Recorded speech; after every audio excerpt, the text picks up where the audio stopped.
Hello guys, तो मैं जा रही हूँ शादी में और उसी के लिए कर रही हूँ मैं तैयारियाँ। तो यहाँ सबसे पहले मैंने अपनी कुछ ड्रेसेस रख लिए, उसके बाद फिर मैंने रखी अपनी आर्टिफिशियल ज्वेलरी इस बॉक्स में। उसके बाद फिर मैंने अपनी ड्रेसेस के मैचिंग की बैंगल्स रखी। उसके बाद मैंने अपने मेकअप प्रोडक्ट्स रखे। दुनिया इधर की उधर हो जाए लेकिन ये नहीं छूटना। मेकअप किट रखने के बाद मैंने अपने कुछ सिंपल ड्रेसेस रखी कॉटन की। उसके बाद फिर मैंने अपने हैंड बैग में एडिशनल चीज़ें रखी जो भी यूज़ की थी। उसके बाद फिर मैंने एक पतला सा ब्लैंकेट रखा। शादी थी वहाँ पर और वहाँ पर टेंट की रजाइयाँ मिलेंगी तो मैं अपना ब्लैंकेट साथ में लेके चलती हूँ। और फिर नेक्स्ट मॉर्निंग हमारा ट्रेन का टाइम हो रहा था तो हमने रैपिडो से ऑटो बुक कर लिया। और ऑटो में बैठते टाइम हमारी मकान मालकिन आंटी हमें बाय कर रही थी। आंटी को बाय बोल के हम लोग बैठ गए ऑटो में और चलिए अब चलते हैं स्टेशन और हमारी ट्रेन आने वाली है।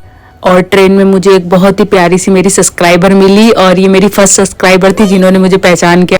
और यहाँ पर हमारे बगल वाले सीट पर डांस हो रहा था और बहुत ही ब्यूटीफुल सी गुड़िया डांस कर रही थी। उसके बाद फिर हम लोग हमारी लोकेशन पे पहुंच गए और अभी नहीं पहुंचे, अभी तो बहुत जाना है।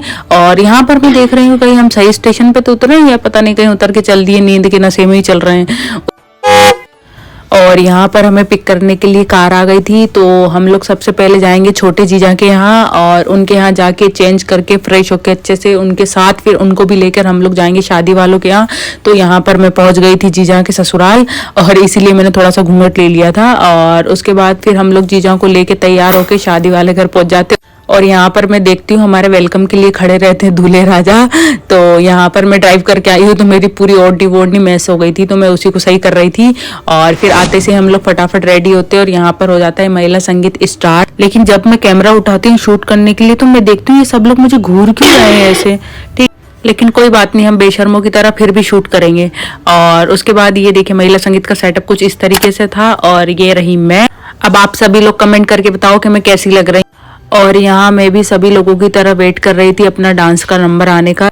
तो फाइनली मेरा नंबर आ जाता है और डांस का वीडियो ऑलरेडी मैं डाल चुकी हूँ। और यहाँ पर मैं डांस कर रही थी तो मेरे हस्बैंड ने 100 का पत्ता वार दिया। यार ये दुख काहे खत्म नहीं होता यार, डांस भी करो और फिर पैसे भी खर्च करो डांस के लिए। और जैसे ही डांस फिनिश करके मैं बैठती हूँ तो मुझे एक अपनी बहुत प्यारी सी सब्सक्राइबर जीजा मिलती हैं जो मुझे बोल रही थी कि मैं कंटिन्यू आपके ब्लॉग देखती हूँ, थैंक यू सो मच जीजा। उसके बाद नेक्स्ट डे यहाँ पर मैं कर रही हूँ जीजा का मेकअप। पूनम भाई से आप तो ब्लॉग में से क्या बना पूनम भाई से घर में सब जान वाला है ब्लॉग में दो चार हमारा भी शूट करेगा भाभी सब अरे देख लो। और फिर हम लोग तैयार होके आ जाते हैं नाश्ता करने। नाश्ता करने के बाद फिर मैं यहाँ देखती हूँ कि मेरे हस्बैंड को टेंडर मिला हुआ है दूल्हे को तैयार करने का, क्योंकि वो बखूबी निभा रहे हैं उस टेंडर को। पता नहीं कितने में इन्होंने टेंडर लिया ये तो मुझे बाद में पता चलेगा। और यहाँ पर हम लोग सब रेडी हो जाते हैं रोड़ी पूजन के लिए।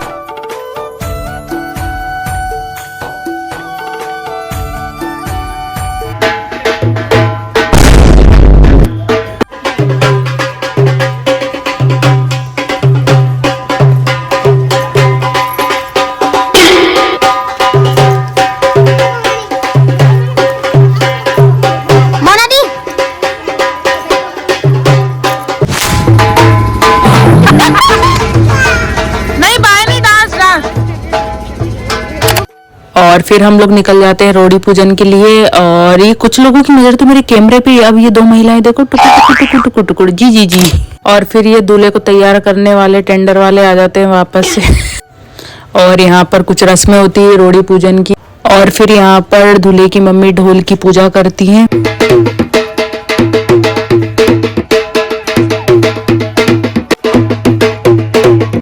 और यहाँ पर बहुत ही सुंदर डांस करने के बाद फिर हम लोग रोड़ी पूजन के बाद वापस घर चले जाते हैं। और 1 मिनट उसके बाद घर आने के बाद हम देखते हैं कि मेहमानों का आगमन शुरू हो जाता है। और तो इनसे मिलिए, ये है मेरी बुआ सा। तो ये है बड़ी बुआ सा ऑरेंज में और येलो में छोटी बुआ सा। और साइड में मम्मी बैठे हुए, मम्मी और दोनों जीजा बैठे हुए।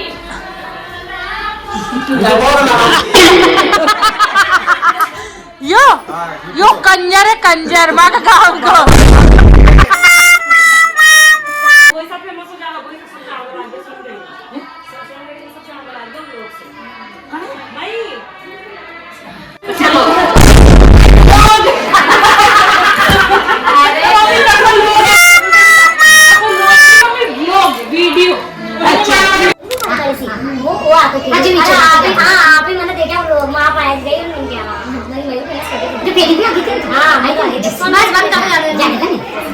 और फिर व्लॉगिंग की चर्चा करने के बाद हम लोग चले जाते खाना खाने। और अब मैं अपना वीडियो यहीं खत्म कर रही हूँ। और अगर वीडियो अच्छा लगा हो तो मेरे वीडियो को लाइक कर दे, और अगर आप मेरे चैनल पर नए हो तो मेरे चैनल को सब्सक्राइब करना ना भूले।